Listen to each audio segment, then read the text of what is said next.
Why do you seem so scared? All I wanted to do was play with you. Please come and play with me. I am so lonely. You're not afraid of the dark, are you? Don't be afraid. Come with me. I will show you where I play hide and seek. Do you want to play hide and seek? You hide and I'll find you. You're going to die in there. Don't say I didn't warn you. I know things no one knows. You're going to die. Help me. I'm begging you. Can you help me? I'm alone and scared. I lost my mommy. Can you help me? I'm coming for you. I'm going to be there, watching you. I will get to you. I will find you. I don't want to play. I know you'll play. Why can't you help me find her? There is someone standing here. Come to me, the man in the dark said, or else you won't see the sunset. I didn't see this as a threat, so he screamed at me until I bled. I don't want to play alone, but when I cry I hear a groan. I see a figure behind the wall. I'm so afraid he's going to fall. La la la la la. La la la la la la la. Hey there, welcome to my channel. If you're into true crime, then grab a cup of coffee, relax, and please keep on watching. We will be talking about the mysterious Cecil Hotel. The Cecil Hotel is known as the deadliest hotel in Los Angeles. It's filled with crime, death, and unsolved mysteries. The Cecil opened in 1924. It was made to attract guests and higher class clientele. It had a marble lobby and stained glass windows. Its costs were about $1.5 million. Let's talk about the first incidents that had occurred at the Cecil. On June 19, 1926, was the first reported death. A retired mining employee, William McKay, had died of natural causes in his room. Now, even though it was of natural causes, it was the first reported death. On February of 1927, the first arrest was made. A long-term resident named John Corneau was arrested of robbery inside the hotel. To add to the list of mysterious events, in April 1929, 33-year-old Dorothy Robinson was taken from the hotel to a hospital in a dazed condition that lasted for 3 days. Mrs. Robinson's husband had died just 1 month prior. Following a nervous breakdown, she had been prescribed barbiturates, on which she had just overdosed. Now, was this accidental or first of many attempted suicides that would add to Cecil's reputation? Within 5 years of opening, the U.S. sank into the Great Depression. The hotel began to decline as the nearby area known as Skid Row became increasingly populated with transients. Skid Row was known to be a dangerous area in downtown Los Angeles. Its streets were occupied by drug dealers, traffickers, and sex workers. It is one of the poorest places in the country. The Cecil Hotel eventually lost its prestige and became a budget hotel and rooming house. The hotel became known as a place for people that were up to no good. Its reputation today is due to at least 16 sudden or unexplained deaths that have occurred in or around the hotel. There was an overwhelming amount of people taking their own lives in the Cecil Hotel. Even more specifically, many of them were jumping out of the hotel windows. So much so, people were beginning to wonder if something was going on with the hotel itself, and not specifically the people within it. On November 15, 1931, Manhattan Beach resident W.K. Norton, his age was 46, he had been missing for days from his house. He was found dead in his hotel room after ingesting poison capsules. 1 week prior, he had checked into the Cecil under the name James Willis from Chicago. September 1932. 25-year-old Benjamin Dodish was found dead from a self-inflicted gun wound to the head. He did not leave a suicide note. In July 1934, a former Army Medical Corps, age 53, was found dead in his room at the Cecil. He had slashed his throat with a razor. He left several notes, one of which cited poor health as the reason for his suicide. March 1937, Grace E. Magro fell from a 9th-story window. Her fall was broken by telephone wires which were wrapped around her body. She later died at the hospital. The police were unable to determine whether her death was the result of an accident or a suicide. January 1938, a United States Marine Corps, age 35, jumped from the Cecil's top floor and was found on the skylight of a neighboring building. He had been staying at the Cecil for several weeks. May 1939, a Navy officer aged 39 was found dead in his room after ingesting poison. January 1940, a teacher, age 45, ingested poison while staying at the Cecil and was reported by the Los Angeles Times to be near death. No further reports were published about her condition. Her death was listed January 12, 1940.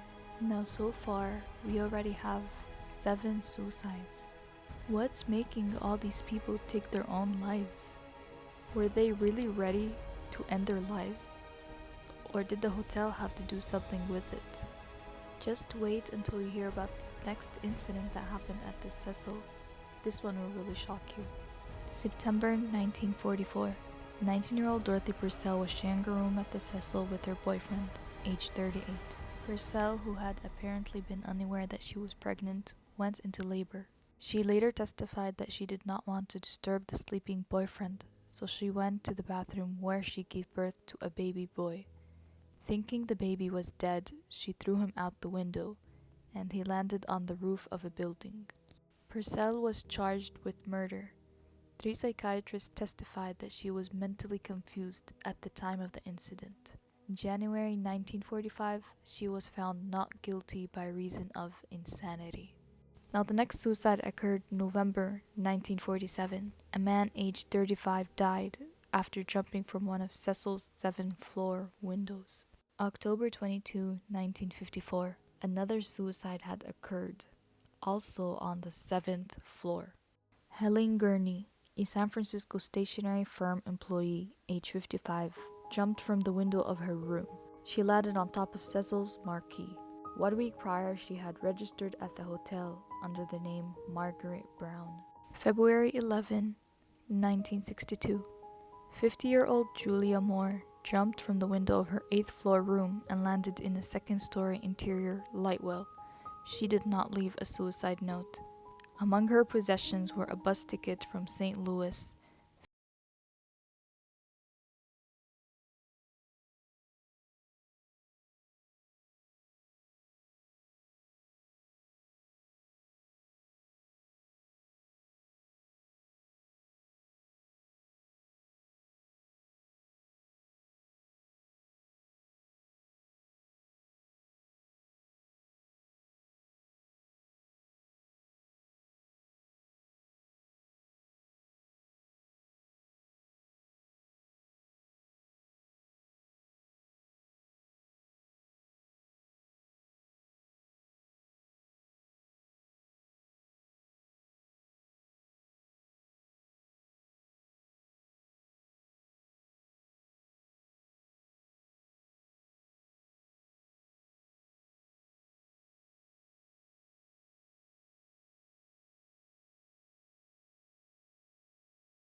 in 1985.